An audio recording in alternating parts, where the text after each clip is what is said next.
इस वक्त की एक और बड़ी खबर आपको बता दें, महाराष्ट्र एटीएस के पूर्व अधिकारी महबूब मुजावर ने मोहन भागवत को लेकर बड़ा दावा किया।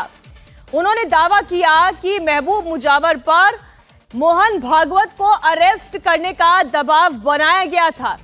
अब एक और गवाह का बड़ा बयान सामने आ गया है। मालेगांव केस के गवाह मिलिंद जोशी राव ने कहा कि उन पर योगी आदित्यनाथ का नाम लेने का प्रेशर बनाया गया। योगी आदित्यनाथ से मिलने की झूठी बातें बोलने के लिए कहा जाता था। उन्हें स्केच दिखाए जाते थे। कई गवाहों से झूठे बयान भी लिए गए। मालेगांव केस के वही गवाह मिलिंद जोशी इस वक्त हमारे साथ इंडिया टीवी पर जुड़ गए हैं। मिलिंद जी, स्वागत आपका इंडिया टीवी पर। और ये बहुत बड़ी बात आप ये कह रहे हैं, योगी आदित्यनाथ का नाम लेने का दबाव बनाया गया, स्केचेस दिखाए जाते थे, दबाव डाला जाता था कि आप नाम ले लें। पहले तो आप ये बताएं कि जब आपसे पूछताछ शुरू हुई क्या कहा जाता था, आपसे क्या पूछा जाता था? देखिए, 2008 के दिवाली के समय की ये बात है। लक्ष्मी पूजन के पहले दिन हमें एटीएस ने उठाया था घर से और इंटरोगेशन चालू की थी। पहले एक हफ्ते तक तो इंटरोगेशन यहाँ तक सीमित थी कि आपके संबंध कर्नल पुरोहित से कैसे है, साध्वी को आप कैसे जानते हैं, इस तरह के था। एक हफ्ते के बाद शुरू हो गया कि आपके आरएसएस के साथ क्या संबंध है। मेरे मोबाइल के जो सेव्ड नंबर्स रहते हैं उनको चेक किया गया। इनमें से हर आदमी का डिस्क्रिप्शन मुझे पूछा गया कि ये आदमी आरएसएस से जुड़ा है या नहीं जुड़ा है, ये कौन है, ये आरएसएस का आदमी है क्या, आप कभी आरएसएस में गए हैं क्या। तो फॉर्चुनेटली मैं कभी आरएसएस में गया नहीं था, तो मेरा आरएसएस से कोई संबंध ना होने की वजह से मुझे आरएसएस के बारे में ज्यादा जानकारी भी नहीं थी। फिर एक 10-15 दिन के बाद दबाव ये बढ़ने लग गया कि 5 नाम दिए गए कि ये नाम जो है, ये नाम आपको लेने पड़ेंगे, मैजिस्ट्रेट के सामने बोलने पड़ेंगे या फिर बयान पे लिख के देने पड़ेंगे। आप एक बात मैं खुलासे से बता दूं आपको, 2008 में योगी आदित्यनाथ जी का नाम कुछ बड़ा नेता ऐसे नहीं था जी। वो मेंबर ऑफ पार्लियामेंट थे, सांसद थे, लेकिन आज जो उनकी छवि है पूरे विश्व में वैसी उस समय नहीं थी।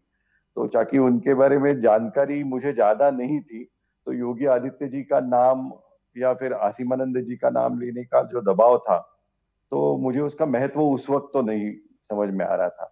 लेकिन चूंकि झूठ बोलना नहीं है ये पक्का था, तो मैंने वैसे भी ये 5 नाम जो बता नहीं रहे थे मिलिंद जी, मुझे एक बात लिए। फिर से बताएं, ये थोड़ा दर्शकों को भी समझ में आना चाहिए कि पहले तो आपकी पूरी कॉल डिटेल देखी गई, कॉल डिटेल में कॉल लिस्ट में आपके फोन बुक में कौन कौन से नाम सेव थे वो चेक किए गए। फिर आरएसएस से जुड़े हुए सवाल आपसे पूछे गए। फिर आप ये कह रहे हैं कि योगी आदित्यनाथ का नाम लेने का दबाव आपके ऊपर बनाया गया, और आप ये कह रहे हैं कि उस वक्त आप उन्हें उस तरह से नहीं जानते थे कि एक इतनी बड़ी शख्सियत है या सांसद है। उस तरह उस 2008 की बात भी खैर पुरानी हो गई, तो क्या उनकी तस्वीर दिखाकर, उनका नाम बताकर फिर आपके ऊपर यह दबाव बनाया जा रहा था कि इस व्यक्ति का नाम लेना है, ये नाम लेना है?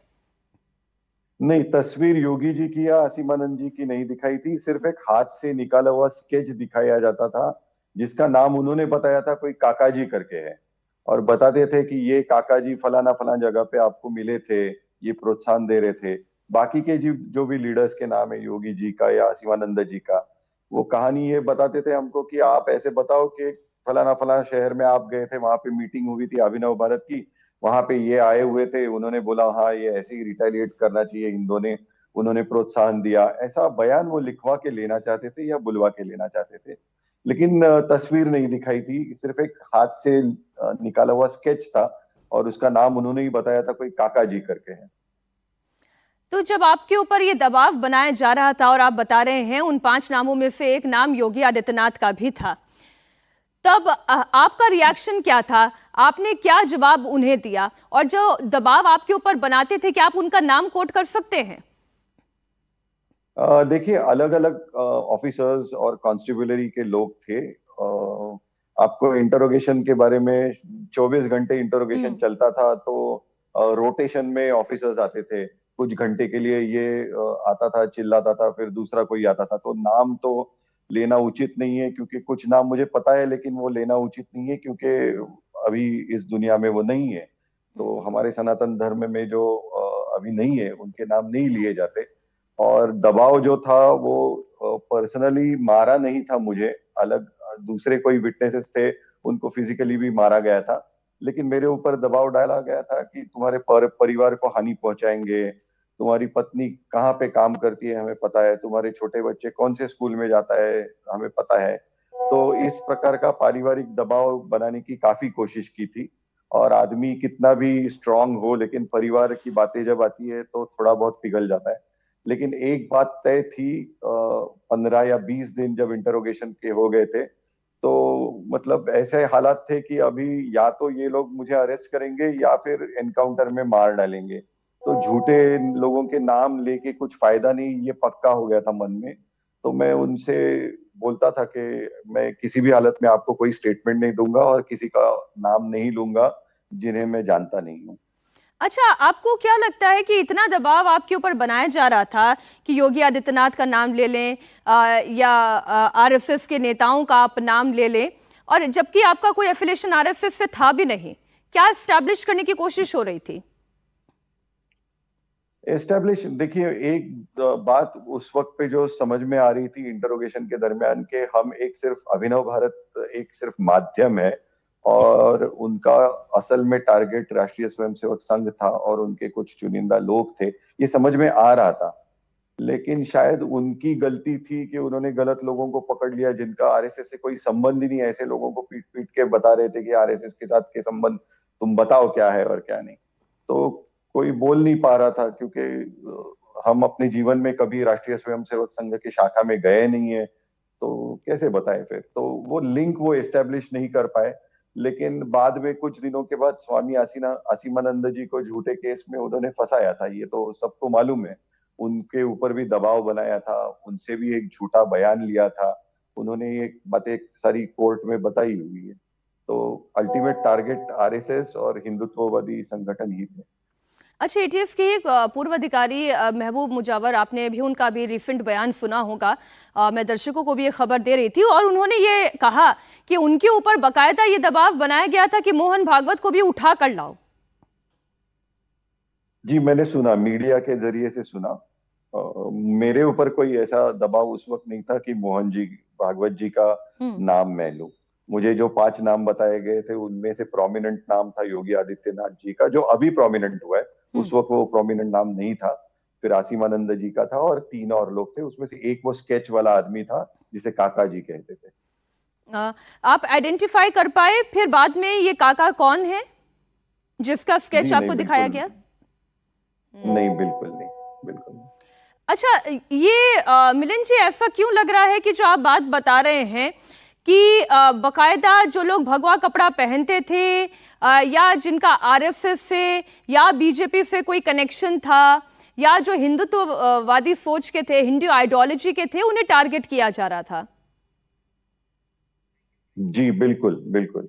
हालांकि अभिनव भारत संगठन जो है वो बहुत ही मतलब जस्ट पैदा हुआ था। आपको अगर तफसील में बताऊं मैं, तो 2007 में हमने रजिस्टर कराया अभिनव भारत और 2008 में ये केस लगवाया गया। इसमें सिर्फ हिंदू समाज को टारगेट नहीं किया गया था मैडम, इसमें इंडियन डिफेंस फोर्सेस को भी टारगेट किया गया था। लेफ्टिनेंट कर्नल प्रसाद पुरोहित को एक्यूज्ड बना के उन्होंने आर्मी की इमेज भी टार्निश करने की कोशिश की थी।